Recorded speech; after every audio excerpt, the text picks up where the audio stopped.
Welcome to the first Paws Here video diary. Paws Here is a small animal shelter. That means we take on and rehome small pets like guinea pigs, rabbits, rats and hamsters. We're also an ethical pet supply shop. We sell pet products like dog and cat food, and all the proceeds go to fund the rescue. We also board small pets during the holidays.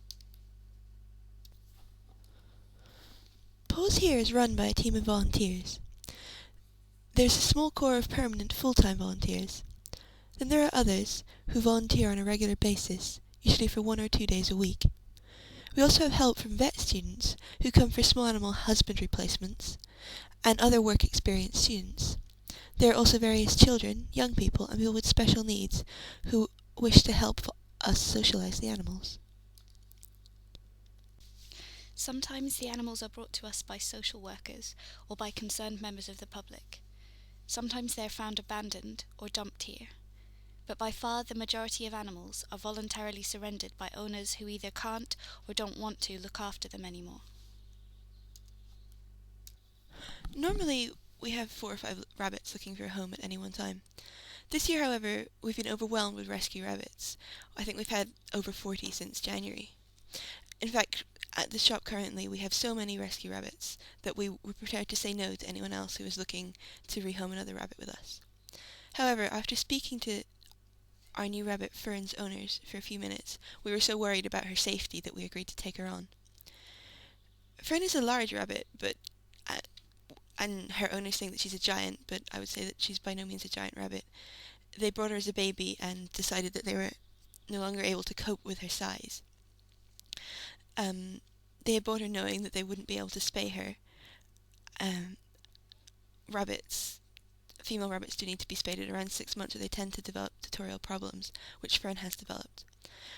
So the owners weren't willing to spay her and were unwilling to cope with her territorial problems.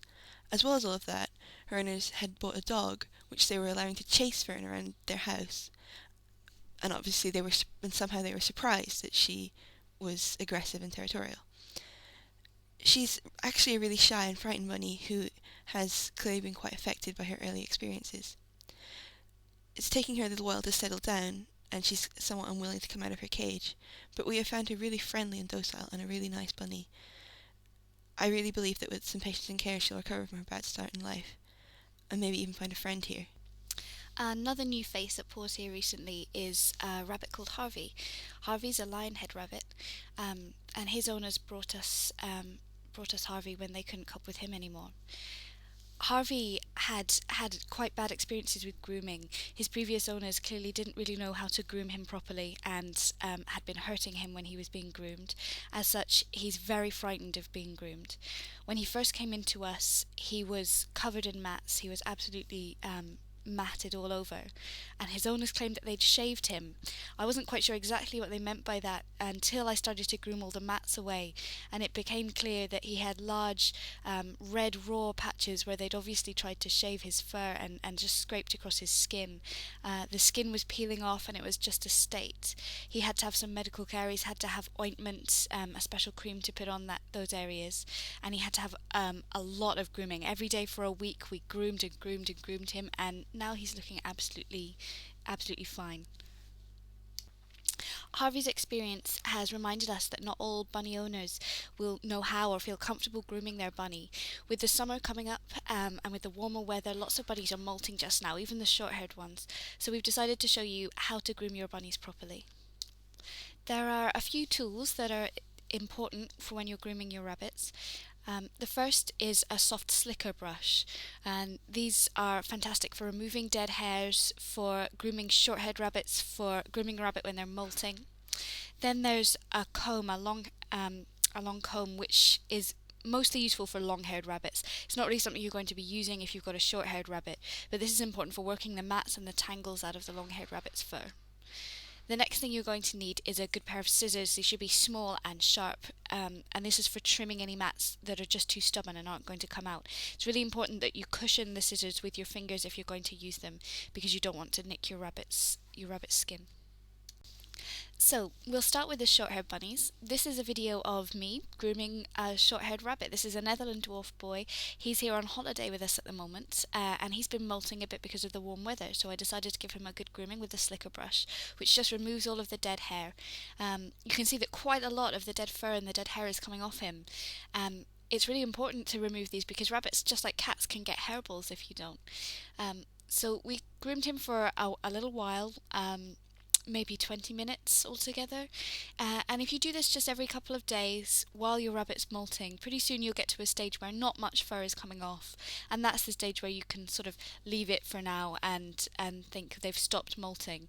You can still carry on grooming your rabbit nice and gently. It's a really good bonding experience, and it's really good to get your rabbit used to being groomed. As you can see, this little boy is not so used to it, and he was a bit wriggly, and he kept trying to jump down or jump away and go play.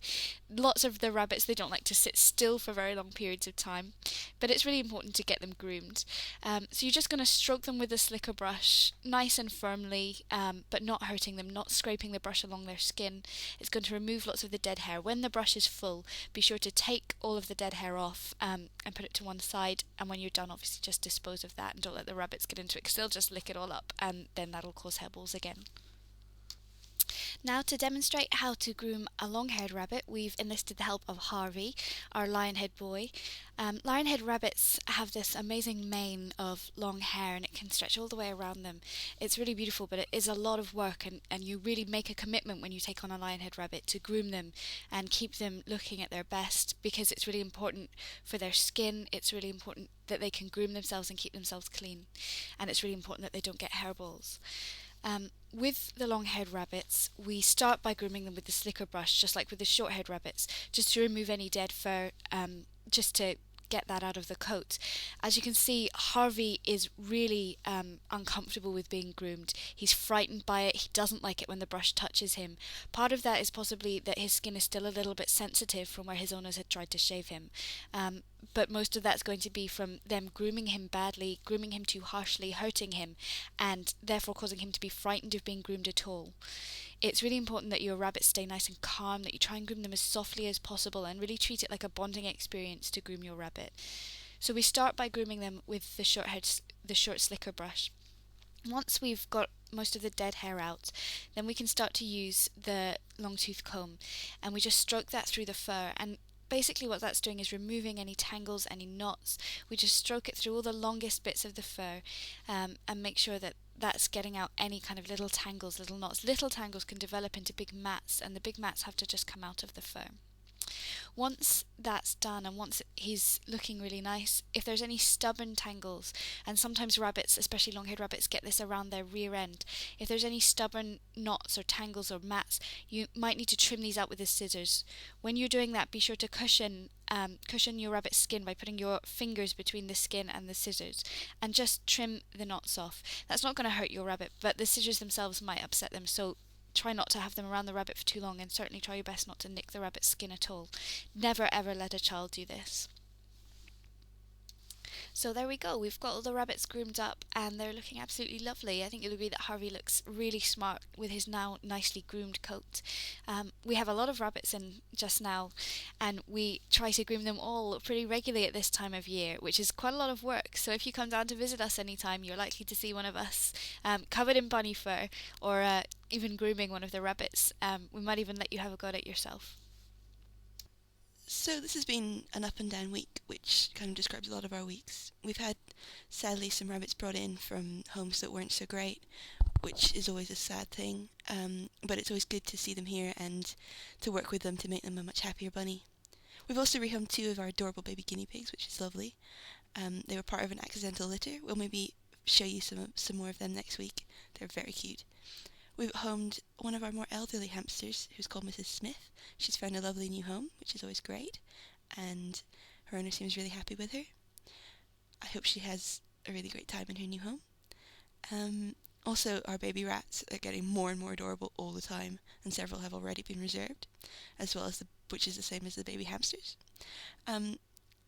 Next week we'll show you some more of the babies, which is always good, and we'll catch you up on all the other stuff that's been going on at Paws here.